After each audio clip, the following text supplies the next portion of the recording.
Hello friends, welcome back. Friends, ಶನಿವಾರ ಗಂಟೆಗ 10:15 ಆಯಿತು. ಈಗ ವ್ಲಾಗ್ನ ಶುರು ಮಾಡ್ತಾ ಇದ್ದೀನಿ. ಇಲ್ಲಿ ನೋಡಿ, ಹಿಟ್ಟನ್ನು ಜಲಿಸ್ಬಿಟ್ಟು ಡಬ್ಬಕ್ಕೆ ತುಂಬ್ತಾ ಇದ್ದೆ. ಇದು ಮೆಂತ್ಯ ಮುದ್ದೆ ಹಿಟ್ಟು, ಅದು ಸ್ವಲ್ಪ ಇದೆ, ಅದನ್ನೆಲ್ಲ ಜಲಿಸ್ಬಿಟ್ಟು ಎತ್ತಿಡ್ತಾ ಇದ್ದೆ. ಹಾಗೆ ಬರ್ತಾ ತನು ನನಗೊಂದು ಐಸ್ ಕ್ರೀಮು, ಅವಳಿಗೊಂದು ಐಸ್ ಕ್ರೀಮ್ನ ಅವ್ರ ಅಪ್ಪ ಹತ್ರ ಕೊಡಿಸ್ಕೊಂಡು ಬಂದಿದ್ದಾಳೆ. ನನ್ನ ಹಸ್ಬೆಂಡು ತನ್ನನ್ನು ಬಿಟ್ಬಿಟ್ಟು ಡ್ಯೂಟಿಗೆ ಹೋದರು. ಹೋಗಿ ಯೂನಿಫಾರ್ಮ್ ಚೇಂಜ್ ಮಾಡು. ಬೆಳಗ್ಗೆ ಹುಳಿಯನ್ನ ಮಾಡಿದ್ದೆ, ಲಾಸ್ಟ್ ವಿಡಿಯೋದಲ್ಲಿ ನೋಡಿದ್ದೀರಾ ಹುಳಿಯನ್ನ ಮಾಡಿದ್ದು. ಈಗ ಮಧ್ಯಾಹ್ನಕ್ಕೆ ಅಡುಗೆ ಮಾಡಬೇಕು. ಅವಳದೆಲ್ಲ ತಿಂದ್ಬಿಟ್ಟು ಈಗ ನನ್ನ ಐಸ್ ಕ್ರೀಮಿಗೆ ಬರ್ತಾ ಇದ್ದಾಳೆ. ಸೊ ವಿಡಿಯೋನ ನೋಡ್ತಾ ಇರಿ. ಹಾಗೆಯೇ ಈವ್ನಿಂಗ್ ಸ್ವಲ್ಪ ಹೊರಗಡೆ ಹೋಗಬೇಕು ಶಾಪಿಂಗಿಗೆ. ಏನೇನೋ ತೊಗೊಳೋದಿದೆ, ಒಂದಷ್ಟು ಐಟಮು. ಈಗ ಬರ್ತಾ ನನ್ನ ಹಸ್ಬೆಂಡು ಸ್ವಲ್ಪ ಕೊತ್ತಂಬರಿ ಸೊಪ್ಪು ಹಾಗೆಯೇ ಕರಿಬೇವು ಒಂದಷ್ಟು ಸಾಮಾನೆಲ್ಲ ತೊಗೊಂಬಂದಿದ್ದಾರೆ. ಹಾಲು, ಕೊತ್ತಂಬರಿ, ಕರಿಬೇವು ಸೊಪ್ಪು ಸ್ವಲ್ಪ. ಆಮೇಲೆ ಏನು ತಂದು ತಾನು? ಹಾಂ,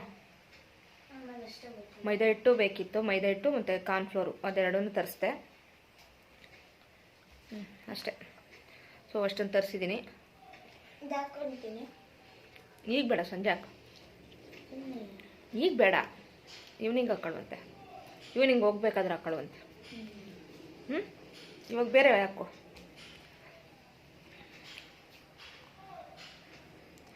ಓಕೆ ಫ್ರೆಂಡ್ಸ್, ಇನ್ನೂ ನಂದು ಸ್ನಾನ ಆಗಬೇಕು, ಕೆಲಸ ಎಲ್ಲ ಇದೆ, ತಿಂದಿರೋ ಪಾತ್ರೆಗಳಿದೆ, ಅದೆಲ್ಲ ತೊಳಬೇಕು. ಹಾಗೆ ಹೊರಗಡೆ ಅಕ್ಕಿ ಒಣ ಹಾಕಿದ್ದೀನಿ, ಅಕ್ಕಿ ಹಿಟ್ಟು ಮಾಡಿಸೋಕ್ಕೆ.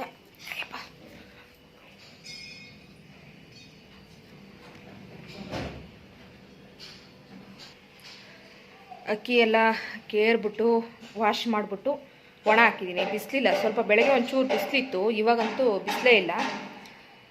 ಸೊ ನೋಡೋಣ ಸಂಜೆ ಅಷ್ಟೊತ್ತಿಗೆ ಎಷ್ಟು ಒಣಗುತ್ತೆ ನೋಡೋಣ. ಸಂಜೆ ಒಣಗಿದ್ರೆ ಸಂಜೆ ಹಿಟ್ಟು ಹಾಕೋದಕ್ಕೆ ತೊಗೊಂಡೋಗಿ ಕೊಡಬೇಕು ಅಕ್ಕಿ ಹಿಟ್ಟಿಗೆ, ಇಲ್ಲಾಂದರೆ ನಾಳೆ ಹಿಟ್ಟು ಹಾಕ್ಸ್ತೀನಿ. ಸೊ ಇಲ್ಲಿ ಕೆಲಸ ಮಾಡ್ತಾ ಇದ್ದಾರೆ, ಯಾವಾಗಲೂ ಸೌಂಡೇನೆ. ಸೊ ವಿಡಿಯೋ ನೋಡ್ತಾರೆ, ಆಮೇಲೆ ನಾನು ನಿಮ್ಮ ಜೊತೆ ಸಿಗ್ತೀನಿ. ಫ್ರೆಂಡ್ಸ್, ನಾನಿವಾಗ ಕೊತ್ತಂಬರಿ ಸೊಪ್ಪನ್ನೆಲ್ಲ ಬಿಡಿಸಿ ಎತ್ತಿಟ್ಕೊತಾ ಇದ್ದೀನಿ. ಸೊ ತಂದ ತಕ್ಷಣ ಕೊತ್ತಂಬರಿ ಸೊಪ್ಪು, ಕರಿಬೇವು ಸೊಪ್ಪನ್ನೆಲ್ಲ ಎತ್ತಿಟ್ಕೊಬಿಟ್ರೆ ಹಾಗೆ ಫ್ರೆಶ್ ಆಗಿರುತ್ತೆ. ಮತ್ತು ಅದೇ ಥರ ಪೇಪರಲ್ಲೇ ಬಿಟ್ಬಿಟ್ರೆ ಮತ್ತು ಬಾಡೋಗ ಥರ ಆಗಿಬಿಡುತ್ತೆ. ಹಾಗಾಗಿ ನಾನು ಬಿಡಿಸಿ ಎತ್ತಿಡ್ತಾ ಇದ್ದೀನಿ ಈಗ.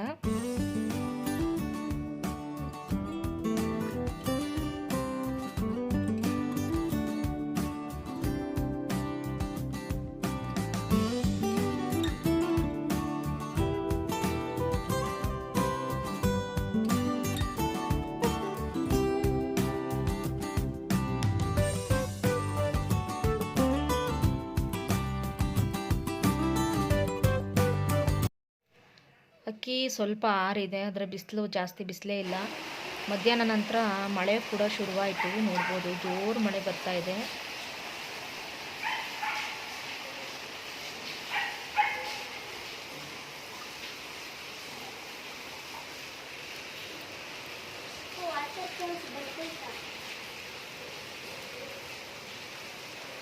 ಬರ್ತಾ ಇಲ್ಲ, ಸಣ್ಣ ಮಳೆ.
Friends welcome back. ಫ್ರೆಂಡ್ಸ್ ಗಂಟೆಗ 6:30 ಆಗಿದೆ. ಈಗ ನಾವು ಹೊರಗಡೆ ಹೋಗ್ತಾ ಇದ್ದೀವಿ. ಸ್ವಲ್ಪ ತನುಗೆ ಒಂದಷ್ಟು ಐಟಮ್ಸ್ ಬೇಕಿತ್ತು, ಅದನ್ನೆಲ್ಲ ತೊಗೊಂಡು ಬರಬೇಕು. ಹಾಗೆಯೇ ಮನೆಗೂ ತವಾ ನೋಡೋಣ ಅಂತ ಅಂದ್ಕೊಂಡಿದ್ದೀನಿ. ದೋಸೆ ತವಾ ನೋಡಬೇಕು. ಡಿ-ಮಾರ್ಟ್ ಹೋಗೋ ಐಡಿಯಾ ಇದೆ. ನನ್ನ ಹಸ್ಬೆಂಡ್ ಏನು ಹೇಳ್ತಾರೋ ಗೊತ್ತಿಲ್ಲ. ನಾನು ಕೇಳಿದೆ ಡಿ-ಮಾರ್ಟ್ ಹೋಗೋಣ ಅಂತ. ನೋಡೋಣ, ಅವ್ರು ಹೋಗೋಣ ಅಂತ ಹೇಳಿದ್ರೆ ಹೋಗ್ತೀವಿ, ಇಲ್ಲಾಂದರೆ 4 o'clock ಹೋಗ್ಬಿಟ್ಟು ತನಗೆ ಬೇಕಾಗಿರುವಂಥ ಐಟಮ್ಸ್ನೆಲ್ಲ ತೊಗೊಂಡು ಬರ್ತೀವಿ. ಸೊ ವಿಡಿಯೋನ ನೋಡ್ತಾ ಇರಿ.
ಇವಾಗ ಜಯನಗರ 4 o'clock ಅಲ್ಲಿದ್ದೀವಿ, ನೋಡ್ಬೋದು.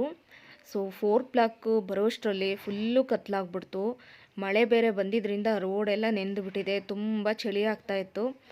ಒಟ್ಟಾರೆ ಏನೇ ಆದ್ರೂ ಜಯನಗರ 4 o'clock ಬರೋದು ಅಂದ್ರೇ ಒಂಥರ ಖುಷಿ. ಅದರಲ್ಲೂ ಈ ವೀಕೆಂಡಲ್ಲಂತೂ ಫುಲ್ಲು ರಶ್ ಇರುತ್ತೆ, ತುಂಬ ಖುಷಿ ಆಗ್ತಾ ಇರುತ್ತೆ. ಹಾಗೆಯೇ ಮೇಯ್ನಾಗಿ ನಾವೇನಕ್ಕೆ ಬಂದ್ವಿ ಅಂದರೆ ತನಗೊಂದಷ್ಟು ಪೆಟಿಕೋಟ್ಗಳೆಲ್ಲ ಬೇಕಿತ್ತು. ಹಾಗಾಗಿ ನಾವು ಇಲ್ಲಿಗೆ ಬಂದಿದ್ದು. ಇಲ್ಲಾದರೆ ಸಖತ್ ಕಲೆಕ್ಷನ್ ಇರುತ್ತೆ ಅಂಥೇಳಿ. ಹಾಗೆ ಅವಳಿಗೆ ಶ್ರಗ್ ಬೇಕಿತ್ತು. ಶ್ರಗ್ ಟೈಪಲ್ಲಿ, ಶರ್ಟರ್ ಟೈಪಲ್ಲಿ ಯಾವುದಾದ್ರೂ ತೊಗೊಳ್ಳೋಣ ಅಂತ ಬಂದ್ವಿ. ಹಾಗೆ ಜೀನ್ಸ್ ಪ್ಯಾಂಟ್ ಹಾಕ್ಕೊಳ್ಳೋದಕ್ಕೆ ಅವಳಿಗೆ ಶೂಸ್ ಬೇಕು. ಸೊ ಶೂಸು ಇಲ್ಲೆಲ್ಲ ಒಳ್ಳೊಳ್ಳೆ ಕಲೆಕ್ಷನ್ಸ್ ಇರುತ್ತೆ, ಕಡಿಮೆ ರೇಟ್ ಕೂಡ ಅಂಥೇಳಿ ಶೂಸ್ನೂ ತೊಗೊಂಡ್ವಿ. ಹಾಗೆ ನನಗೂ ಸ್ವಲ್ಪ ಶಾಪಿಂಗ್ ಮಾಡಿದೆ. ನಾನೇನು ತೊಗೋಬೇಕಂತ ಅಂದ್ಕೊಂಡಿಲ್ಲ. ಒಂದೆರಡು ಪ್ಯಾಂಟ್ ಬೇಕಿತ್ತು, ಪ್ಯಾಂಟ್ ತೊಗೊಳ್ಳೋಣ ಅಂತ ಅಂದ್ಕೊಂಡೆ. ಅದ್ರ ಜೊತೆಗೆ ಒಂದೆರಡು ಕುರ್ತಿ ಎಲ್ಲ ತೊಗೊಂಡಿದ್ದೀನಿ. ಊರಿಗೆ ಹೋದಾಗ ಸೇಮ್ ಕುರ್ತಿಗಳನ್ನೇ ಹಾಕ್ಕೊಂಡು ಹೋಗ್ತೀಯಾ, ಬೇರೆ ತೊಗೋ ಅಂತ ಹೇಳಿದ್ರು ನನ್ನ ಹಸ್ಬೆಂಡು. ಹಾಗಾಗಿ ಒಂದು 2-3 ಕುರ್ತಿನ ತೊಗೊಂಡಿದ್ದೀನಿ. ಅದನ್ನೆಲ್ಲ ನಾನು ಈ ವಿಡಿಯೋದಲ್ಲಿ ತೋರ್ಸೋಕ್ಕಾಗಲ್ಲ, ನೆಕ್ಸ್ಟ್ ವಿಡಿಯೋದಲ್ಲಿ ತೋರಿಸ್ತೀನಿ. ಸೊ ನೀವು ನೋಡ್ತಾ ಇರ್ಬೋದು, ಬಟ್ಟೆಗಳ ರಾಶಿ ಅಂತಲೇ ಹೇಳ್ಬೋದು. ಸಖತ್ತು ಕಲೆಕ್ಷನ್ಸ್ ಇರುತ್ತೆ ಜಯನಗರದಲ್ಲಿ. ಅದರಲ್ಲೂ ಈ ವೀಕೆಂಡ್ ಟೈಮಲ್ಲಿ, ಸಂಜೆ ಟೈಮಲ್ಲಿ 4 o'clock ಸುತ್ತೋದಂತೂ ತುಂಬ ಮಜಾ ಕೊಡುತ್ತೆ ಅಂತಲೇ ಹೇಳ್ಬೋದು. ಆರಾಮಾಗಿ ಬಂದ್ಬಿಟ್ಟು ವೀಕೆಂಡಲ್ಲಿ ನೀವು ಇಲ್ಲಿ ಶಾಪಿಂಗ್ ಮಾಡ್ಬೋದು. ಸೊ ನಾವೆಲ್ಲ ತೊಗೊಂಡ್ವಿ. ಆದರೆ ಇದಕ್ಕೆ ಹೋಗೋಕ್ಕೆ ಆಗಲಿಲ್ಲ, ಡಿ-ಮಾರ್ಟ್ ಹೋಗೋಕ್ಕೆ ಆಗಲಿಲ್ಲ. ತವಾ ಎಲ್ಲ ಬೇಕಿತ್ತು, ತವಾ ತೊಗೊಳಕ್ಕೆ ಹೋಗೋಣ ಅಂತ ಅಂದಿದ್ದೆ ನಾನು. ಬಟ್ ಡಿ-ಮಾರ್ಟ್ಗೆ ಹೋಗೋಕ್ಕೆ ಆಗಲಿಲ್ಲ. ನನ್ನ ಹಸ್ಬೆಂಡು ಈಗಾಗಲೇ ಲೇಟ್ ಆಗಿದೆ, ಬೇಡ ಡಿ-ಮಾರ್ಟು, ಇನ್ನೊಂದು ಸಲ ಯಾವಾಗಲಾದರೂ ಹೋದ್ರಾಯ್ತು, ತನಗೇನು ಬೇಕು ಮೇಯ್ನಾಗಿ, ಅವಳಿಗೆ ಏನು ಬೇಕು ಅದನ್ನು ಕೊಡಿಸು ಅಂತ ಅಂದರು. ಸೊ ಹಾಗಾಗಿ ಡಿ-ಮಾರ್ಟ್ ಹೋಗೋದು ಕ್ಯಾನ್ಸಲ್ ಆಯಿತು ಅಂತಲೇ ಹೇಳ್ಬೋದು. ಒಟ್ಟಾರೆಯಾಗಿ ಈವ್ನಿಂಗ್ ಟೈಮಲ್ಲಿ ಬಂದಿದ್ದಂತೂ ಸಖತ್ ಖುಷಿ ಕೊಡ್ತು, ತುಂಬಾ ಎಂಜಾಯ್ ಮಾಡಿದ್ವು. ಅದ್ರ ಜೊತೆಗೆ ನಾನು ಕೂಡ ಒಂದೆರಡು ಪ್ಯಾಂಟ್ಗಳು ತೊಗೊಂಡಿದ್ದೀನಿ. ಅದನ್ನೆಲ್ಲ ನಾನು ನೆಕ್ಸ್ಟ್ ವಿಡಿಯೋದಲ್ಲಿ ತೋರಿಸ್ತೀನಿ. ಕಾಂಪ್ಲೆಕ್ಸ್ ಒಳಗಡೆ ರೇಟ್ಗೂ ಹೊರಗಡೆ ಈ ರೀತಿ ಹಾಕ್ಕೊಂಡಿರ್ತಾರಲ್ಲ ಇವ್ರ ರೇಟಿಗೂ ಸ್ವಲ್ಪ ಕಡಿಮೆ ಇರುತ್ತೆ, ಹೊರಗಡೆ ಕಡಿಮೆ ಇರುತ್ತೆ. ಕಾಂಪ್ಲೆಕ್ಸ್ ಒಳಗಡೆ ಸ್ವಲ್ಪ ಸೇಮ್ ಬಟ್ಟೆ ಸೇಮ್ ಕ್ವಾಲಿಟಿ, ಅಲ್ಲಿ ಸ್ವಲ್ಪ ಜಾಸ್ತಿ ರೇಟ್ ಇರುತ್ತೆ, ಒಂದು 50 ರೂಪಾಯಿ ಜಾಸ್ತಿನೇ ಇರುತ್ತೆ ಅಂತ ಹೇಳ್ಬೋದು. ಸೊ ಇಲ್ಲೇ ನಾವು ಮುಂದ್ಗಡೆನೇ ತೊಗೊಂಬಿಟ್ಟು ಕಡಲೆಕಾಯಿ ತಿಂದು, ಹಾಗೆಯೇ ಪಾನಿಪುರಿ ಕೊಡಿಸಿದ್ರು ನನ್ನ ಹಸ್ಬೆಂಡು. ಪಾನಿಪುರಿ ತಿಂದ್ಕೊಂಡು ಮನೆಗೆ ಬಂದ್ವಿ. ಮನೆಯಲ್ಲಿ ನಾನು ಅನ್ನ ರಸಮ್ ಎಲ್ಲ ಮಾಡಿಟ್ಟಿದ್ದೆ. ಹಾಗಾಗಿ ಸೊ ಒಟ್ಟಾರೆಯಾಗಿ ತುಂಬ ಖುಷಿಯಾಯಿತು. ಈ ವ್ಲಾಗ್ ನಿಮಗೂ ಕೂಡ ಖುಷಿಯಾಗಿರುತ್ತೆ ಅಂತಲೇ ಅಂದ್ಕೊಳ್ತೀನಿ. ಸೊ ವಿಡಿಯೋ ಇಷ್ಟ ಆದರೆ ಲೈಕ್ ಮಾಡಿ, ಹಾಗೆ ನನ್ನ ಚಾನಲ್ನ ಹೊಸ್ದಾಗಿ ನೋಡ್ತಾ ಇರೋರು ಪ್ಲೀಸ್ ಮರೀದೆ ಸಬ್ಸ್ಕ್ರೈಬ್ ಮಾಡಿ. ಮತ್ತೆ ಮುಂದೆ ಇನ್ನೊಂದು ಒಳ್ಳೆ ವ್ಲಾಗ್ ಜೊತೆ ಸಿಗ್ತೀನಿ. Thank you for watching. Bye.